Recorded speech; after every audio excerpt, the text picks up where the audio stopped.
Assalamualaikum warahmatullahi wabarakatuh.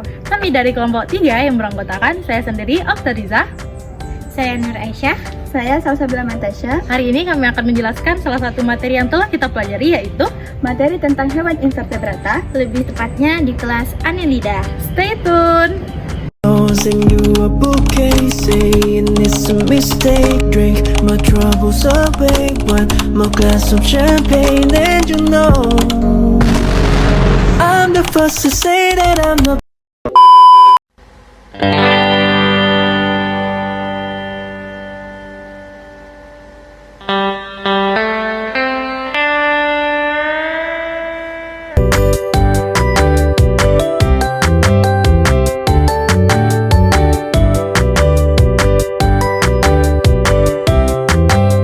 Tubuh Annelida memiliki dua lapisan otot. Yang pertama yaitu lapisan otot sirkuler dan yang kedua yaitu lapisan otot longitudinal. Nah, ketika lapisan otot sirkuler berkontraksi, maka segmen akan menipis dan memanjang. Sedangkan pada saat otot longitudinal berkontraksi, segmen akan menebal dan memendek. Oleh karena itulah, dia dapat bergerak dengan aktif. Nah, selanjutnya kita akan mengamati proses termoregulasi pada cacing. Termoregulasi adalah proses homeostasis untuk menjaga agar suhu tubuh suatu hewan tetap dalam keadaan stabil dengan cara mengatur atau mengontrol keseimbangan antara banyaknya energi yang diproduksi dengan panas yang dilepaskan. Nah, cacing tanah jika dilihat berdasarkan pengaruh lingkungan pada suhu tubuh termasuk ke dalam Poikilotherum. Sedangkan jika berdasarkan asal suhu tubuh termasuk ke dalam Hectotherum. Hewan Hectotherm, temperatur tubuhnya sangat bergantung pada temperatur lingkungan tempat mereka berada. Temperatur tubuhnya berubah sesuai dengan temperatur lingkungannya. Nah, hewan Hectotherm tidak mampu menyesuaikan produksi panas, metabolisme, dan mengendalikan kehilangan panas tubuhnya melalui mekanisme fisiologis. Karena itu, temperatur tubuhnya tidak bisa konstan dan mengikuti temperatur luar tubuhnya. Nah, jenis hewan seperti itu hanya bisa menyesuaikan diri dengan cara perubahan tingkah laku. Misalnya, dengan berpindah tempat dari tempat yang panas ke tempat yang lebih hangat atau lebih dingin. Tentunya hal ini sangat sesuai dengan sifat cacing tanah ya teman-teman. Nah, ketika cacing tanah diletakkan di tempat yang terkena langsung oleh cahaya matahari, maka cacing tanah akan mencari tempat teduh untuk menghindari cahaya matahari. Nah, seperti yang dapat kita amati, cacing tanah bergerak untuk mencari tempat yang lebih teduh.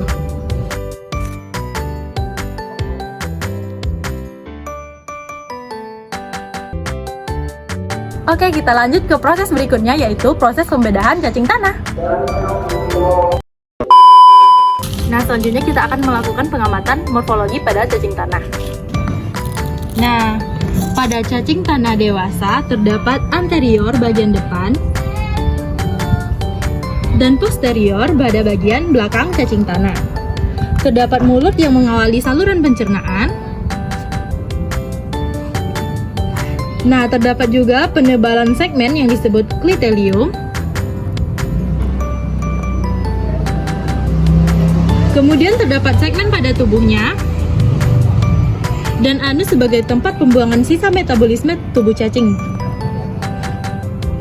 Nah, perbedaan cacing dewasa dan cacing muda yaitu pada cacing muda tidak terdapat klitelium. Nah, selanjutnya kita akan mengamati proses pembedahan pada cacing tanah.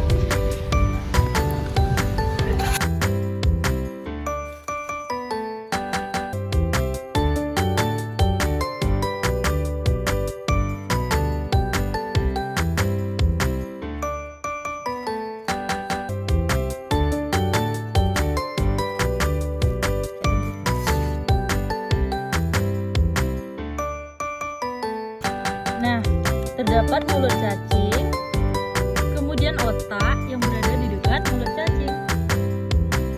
Selanjutnya ada juga terdapat prostomium atau organ syaraf pada perasa cacing. Selanjutnya yaitu prostomium, yaitu organ syaraf perasa pada cacing. Ada juga esofagus yang menghubungkan saluran pencernaan ke anus. Dan terakhir ada anus. Nah, setelah kita lakukan pembedahan pada cacing, tampak bahwa cacing tanah tidak memiliki tulang belakang. Hal ini membuktikan bahwa cacing tanah adalah termasuk ke dalam filum hewan invertebrata.